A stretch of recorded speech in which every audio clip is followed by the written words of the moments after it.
गत वर्ष इसमें निरंतर शिकायतें आ रही थी, तो हमने गत वर्ष भी सभी विद्यालयों को सचेत किया था और इसके बाद भी हमने एक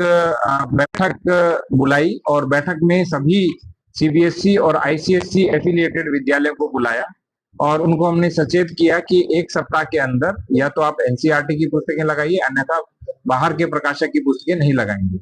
क्योंकि जो अगस्त 2024 का जियो है उसमें स्पष्ट लिखा है कि कक्षा 1 से 8 तक स्ट्रांगली एडवाइज्ड फॉर एनसीईआरटी और कक्षा 9 से 12 तक 100% आपको एनसीईआरटी की पुस्तकें लगानी है। लेकिन उसके बाद भी निजी प्रकाशकों की कहीं कहीं एक और कहीं कहीं दो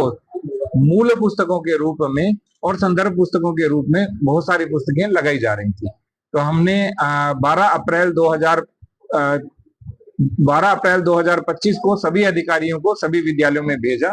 और 17 अप्रैल 2025 को जो जिला शुल्क नियामक समिति है, जिसको डिस्ट्रिक्ट फी रेगुलेटरी कमेटी बोलते हैं, डीएफआरसी संभल, उनके द्वारा इसका परीक्षण किया गया। परीक्षण के बाद कुल 34 में से 31 विद्यालयों का पाया गया कि वे या तो चिन्हित बुक सेलर से पाठ्य पुस्तकें क्रय कर रहे हैं या कहीं अपने ही कैंपस के अंदर बुक स्टोर उन्होंने बना रखा है। तो इसलिए हमने जो उत्तर प्रदेश स्वित्त पोषित स्वतंत्र विद्यालय शुल्क विनियमन अधिनियम 2018 के अध्याय 2 की धारा 8 की उपधारा 10 क के अंतर्गत किसी भी विद्यालय के द्वारा ऐसा पाया जाने पर प्रथम चरण में रुपए 1 लाख का अर्थदंड का प्रावधान है, दूसरे चरण में रुपए 5 लाख के दंड का प्रावधान है और तीसरे चरण में उनकी मान्यता भी रद्द हो सकती है। उसके अतिरिक्त बहुत से विद्यालयों के द्वारा अतिरिक्त शुल्क भी लिया जा रहा है, क्योंकि नियम ये है कि प्रत्येक वर्ष 5% जिसमें महंगाई भत्ता के साथ वो फ्लक्चुएट होगा, तो उससे अधिक फी नहीं बढ़ा सकते हैं। तो हमने दूसरी बार बोला है कि सभी विद्यालय अपनी फी रेगुलेट कर लें, क्योंकि पहले हमने बैठक ली, सबसे बात की, उसके बाद भी जब लोगों ने नहीं किया उसके बाद हमने अर्थदंड लगाया। अब दूसरी बार भी हमने कहा है कि यदि आप सारी चीजें रेगुलेट नहीं करेंगे अकॉर्डिंग टू गवर्नमेंट ऑर्डर, और पेरेंट्स भी चाहते हैं क्योंकि पेरेंट्स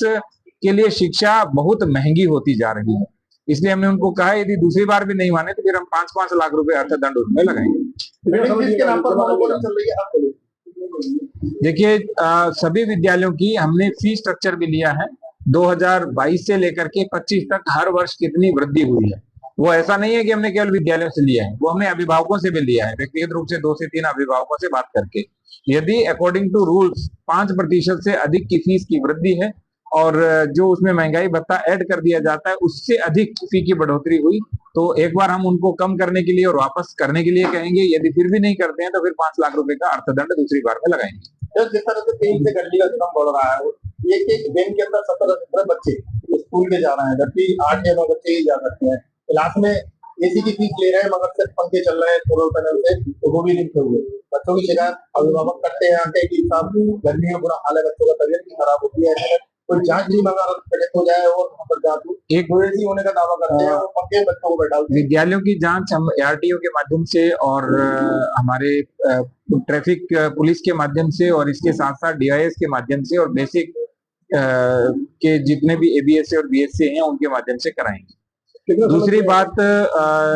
ग्रीष्म काल को देखते हुए हमने जो विद्यालय का समय है वो 1 घंटा कम किया है, वो आपको संज्ञान में होगा। सुबह आधा घंटे पहले किया है और दोपहर में 1 घंटा कम किया है, तो बच्चे 7:30 से लेकर के 12:30 तक ही रहते हैं, ताकि ग्रीष्म काल का दुष्प्रभाव बच्चों पर न पड़े। अभी हमने उनको खाता संख्या दी है और 1 महीने में वो अपनी पेनल्टी जमा करें, और यदि नहीं जमा करते हैं तो फिर दोबारा हम उनसे कहेंगे कि आप पेनल्टी 100% जमा करें।